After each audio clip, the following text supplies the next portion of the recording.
Lady Gaga, Mayhem Review. A fabulous return to her freaky first principles. Lady Gaga's single Abracadabra is enjoying its fifth consecutive week in the UK top 10.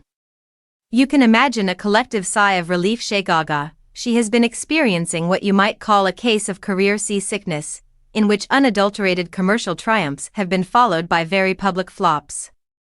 In the credit column, there's Die with a Smile, a power ballad duet with Bruno Mars that went to number 1 in 28 countries and spent 10 weeks as the world's biggest selling single. Released last August, it also appears on Mayhem.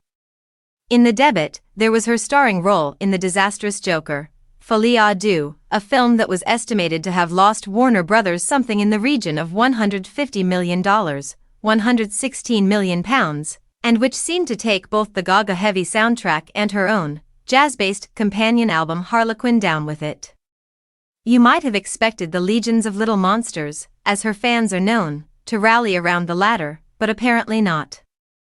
Outside of a couple of remix collections, it was the lowest-selling Lady Gaga album to date and her second jazz album to noticeably underperform, a follow-up collection of duets with the late Tony Bennett, 2021's Love for Sale, failed to replicate the success of its predecessor. Cheek to Cheek. One theory is that Gaga's eclecticism might have succeeded in confusing people.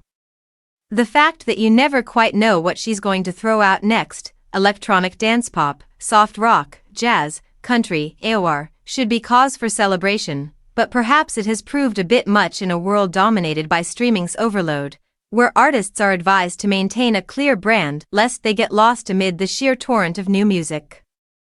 Maybe what was needed was a bold restatement of Gaga's original core values.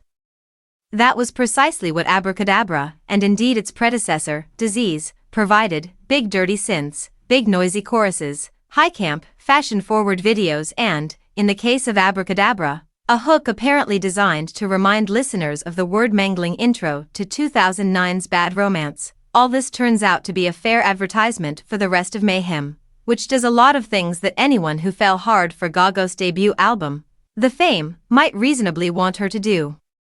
Fizzy electronics battle for space with piano and guitar hooks. Virtually everything seems to have been constructed with one eye on the dance floor. There are nods to Daft Punk, disco, and 80s boogie and house. There are songs gleefully hymning the pleasures of the fleeting clubland hookup as balm for the soul, Garden of Eden. And there are songs ruminating equivocally on the nature of fame. Sit in the front row, watch the princess die, she sings on Perfect Celebrity, both a decent pun and analogous to her performance art piece enacting the death of celebrity at the 2009 MTV Awards, during which she sang Paparazzi while appearing to bleed out from a gash on her stomach.